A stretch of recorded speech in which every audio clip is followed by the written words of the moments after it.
Hello everybody, so welcome back to the channel. I do a little small video. Got some, I don't really call it big news, but you got all these other guys on YouTube. Oh, I got some big news. Okay. So yeah, I guess it's kind of special thing to be talking about. So a couple weeks back or whatever, a month back or whatever it was, I did the whole paperwork or resume or submitted a file or whatever you want to call it for the new Mustang GTD, and they got back with me on Friday and said that I was accepted for a new Mustang GTD. Now, I haven't really been following that car. I did the whole fill out the paperwork and all that stuff and send in pictures and what all cars I owned. It's a big long process. It's basically like a job application form.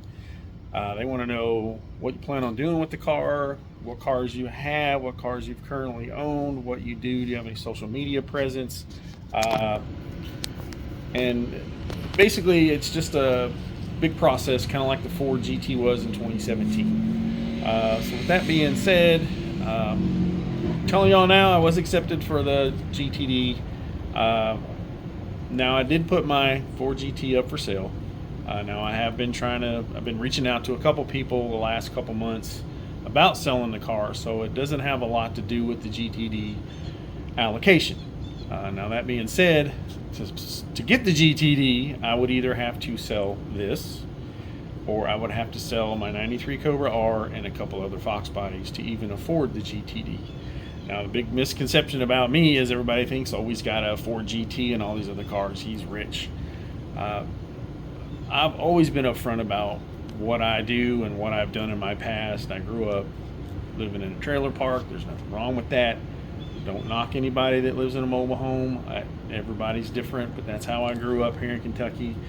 We were poor like a lot of people. I went to the military at 18. I did 20 years, and I served my country, and I invested a little bit, saved, and fixed up cars and bought cars and flipped cars and did car work for people and restoration for people and paint for people, and I'm still doing that now. That's why I do YouTube, because I've been doing Mustang restoration work since I was probably 13 years old.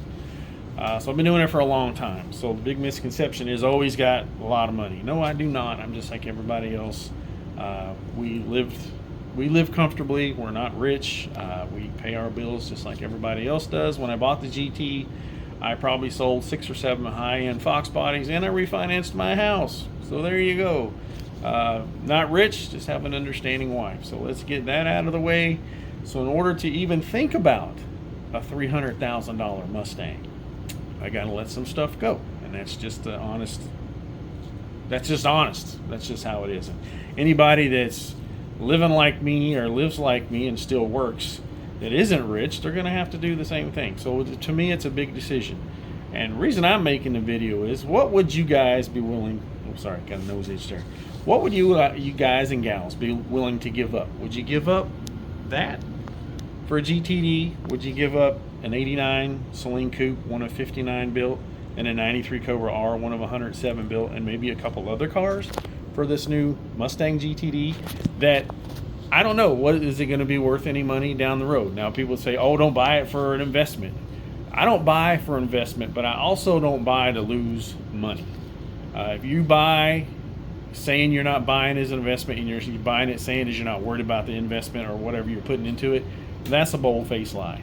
Now, you can buy a project car and build it from the ground up and say you're not worried about losing money if you ever have to sell it. That I believe. But to buy something like sitting behind me, or 93 Cobra R, or anything Fox body related that's super expensive, and you're saying you're not buying it as an investment, that's just bullshit.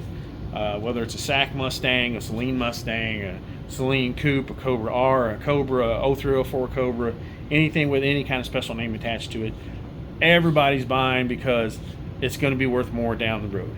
And if you're telling me you're not buying it because of that, I don't buy it. So that's enough on that. But my question to the people out there, do you think we should sell this or a couple Fox bodies to buy the GTD? Is that car worth a Ford GT or some Fox bodies? Because that's what it's going to take for me to be able to even afford it. I just put that out there right now. Now, like I said, I've put my GT up for sale. Now that's been in the works for way before I even was approved for that car, and that never even crossed my mind. That's why I'm selling it.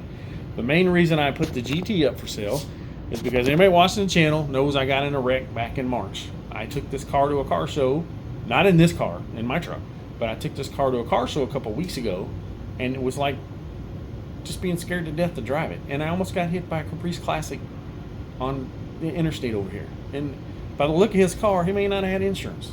Now, if the GT, this car gets hit, basically everything for the car is discontinued. You can't get it anymore, or it's on national back order. So if they decide to fix the car and it takes them 2 years to get parts, then I got a wrecked GT sitting around for 2 years I can't use.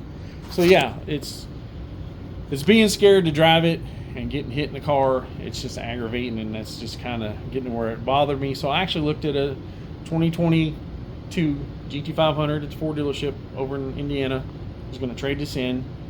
Tried to work a deal. Dealership didn't want to come that much money out of pocket.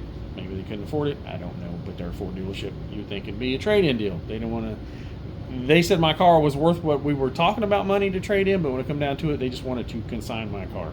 They didn't want to put that much money into it, I guess. I don't know. It is what it is. So that being said, so I've been talking about selling it for probably 3 or 4 months off and on before I was even acknowledged to get approved for this GTD. And like I said, I hadn't even followed that car. I seen it was coming out, and I'm like, $300,000 on a Mustang? Holy shit. That's a lot of money for a Mustang. And okay, they're going to make limited numbers, but is it just going to be another Mustang at the end of the day? I don't know. If they only make it for 2 years and they only make 1,000 total for 2 years, that changes everything as far as collectability. Ford GT, 2-year car, but they made 4,000 05, 06 Ford GTs.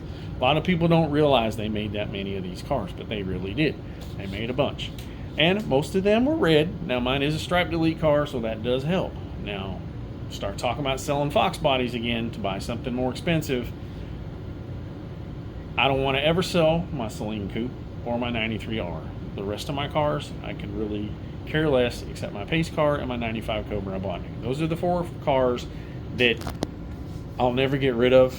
The rest of the stuff I got sitting down there, I could care less if it goes or not. The GT, I love the car. It's probably one of the best cars I've ever driven, hands down. I love the car. But it's to the point where it's worth too much to go out and let somebody hit it that don't have insurance. And people that say, oh, you got to drive it. I have driven the car. I've put over 2,000 miles on it since I've owned the car. So yes, I have driven it. But ever since I got hit in my truck, I just hadn't really cared. Call it PTSD for cars, or whatever you want to call it. Once you get hit like that, it just kind of freaks you out. So yeah, that's why I made this video. Big news, like everybody says. Got a GTD allocation. Should I buy it? Should I not buy it? Leave questions and comments down below. Let me know what y'all think I should do.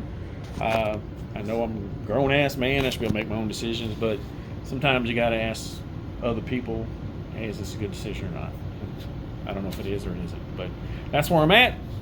I'm going to try to go to the Ford dealership here on Tuesday and see what all they know about the GTD, because you got to pick the dealership you want it to go to, and I'm going to talk to one here local in town and see what he says as far as what he knows about the car, because he actually said something to me about it a couple weeks ago. I was in there looking at a Ranger Raptor, and he had asked me about it, and I'm like, I didn't even fill out anything for that yet, and then it's like, well, I'll try and see what happens. And but for those who don't know, I bought a lot of new Fords. I've probably had 50, and those are mostly Shelbys, Boss 302s, 03 Mach 1, 203 Cobras, F-250s, Bronco, SHO Tauruses, Bullet Mustangs. I've had pretty much anything they've ever released in the last, I don't know, 20 years or so. So I guess that helped as far as getting picked for the GTD. Now, I have seen a lot of guys that got approved, so I don't know if that's good or bad or indifferent. I know they're saying 1,000 cars for 2 years, but I don't know how that's going to go. So that's my rant. That's my question to everybody watching. If you got any suggestions, leave below. And you got any questions, foxjunk73@gmail.com. Again, thanks for watching my videos. Thanks for subscribing to my channel. If you hadn't, please do so. Maybe to continue this GTD journey. I know a couple other guys have made videos. You know, I'm not gonna say their name, but that's their business. It is what it is on their channel. You can go watch those guys if you want. But yeah, that's my rant. thanks for watching. Thanks for subscribing. And just remember, it's not just junk, it's fox junk. And y'all have a good 3-day safe weekend. Take care.